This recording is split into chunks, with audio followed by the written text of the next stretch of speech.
अष्टावक्र गीता हिंदी में चौथा अध्याय।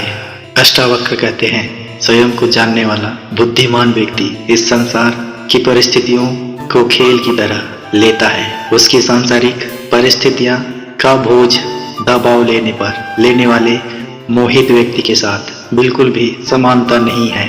जिस पद की इंद्र आदि सभी देवता इच्छा रखते हैं, उस पद में स्थित होकर भी योगी हर्ष नहीं करता है। उस ब्रह्मा को जानने वाले के अनंत अंतकरण से पुष्प और पाप, अंतकरण से पुण्य और पाप का स्पर्श नहीं होता है। जिस प्रकार आकाश में देखने वाले धुएं से आकाश का संयोग नहीं होता है, जिस महापुरुष ने स्वयं को ही इस समस्त जगत के रूप में जान लिया है, उसके स्वेच्छा से वर्तमान में रहने को रोकने की सामर्थ्य किसमें है?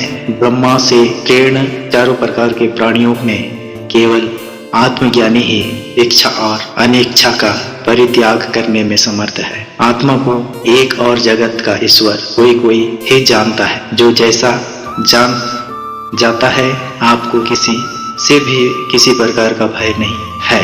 अष्टावक्र कहते हैं, तुम्हारा किसी से भी संभोग नहीं है। तुम शुद्ध हो, तुम क्या त्यागना चाहते हो?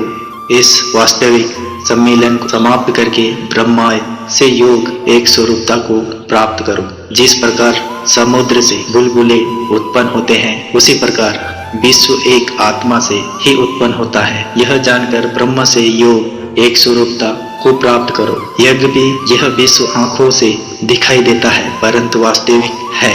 विशुद्धि तुम में इस विश्व का अस्तित्व उसी प्रकार नहीं है जिस प्रकार कल्पित सर्प का रस्सी में। यह जानकर ब्रह्म से योग एक रूपता को प्राप्त करो। स्वयं को सुख और दुख में समान, पूर्ण आशा और निराशा में समान, जीव और मृत्यु में समान सत्य जानकर ब्रह्म से योग एक रूपता को प्राप्त करो। अष्टावक्र कहते हैं, आकाश में समान मैं अनंत हूँ और यह जगत गड़े के समान महत्वहीन है। यह ज्ञान है, इसका ना त्याग करना है और ना ग्रहण, बस इसके साथ एक रूप होना है। मैं महासागर के समान हूँ और यह दृश्यमान संसार लहरों के समान है।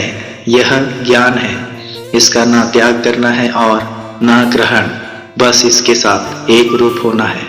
यह विश्व मुझ में वैसे ही कल्पित है जैसे सीप में चांदी।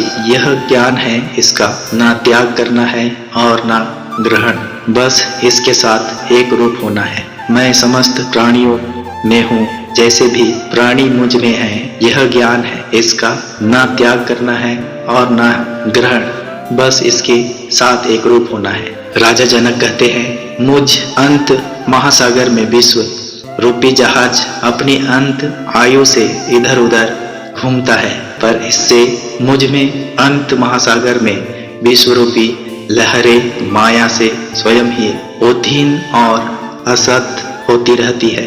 इससे मुझ में वृद्धि या क्षति नहीं होती है। मुझ अनंत महासागर में विश्व एक वास्तविकता ईश्वरप्रण है।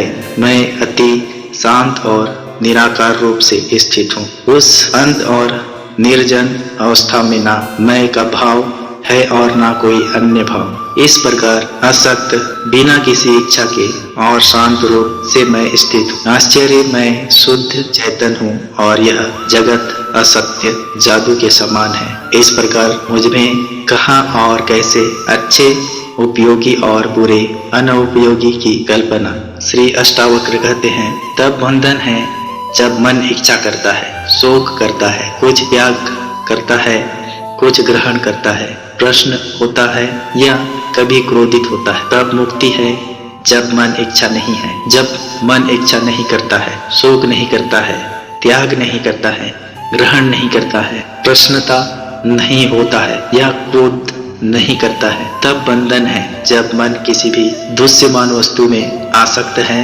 तब मुक्ति है। जब मन किसी भी दृश्यमान वस्तु में आसक्ति रहित है, जब तक मैं या मेरा का भाव है, तब बंधन है। जब मैं या मेरा का भाव नहीं है, तब मुक्ति है। यह जानकर ना कुछ त्याग करो और ना कुछ ग्रहण ही करो।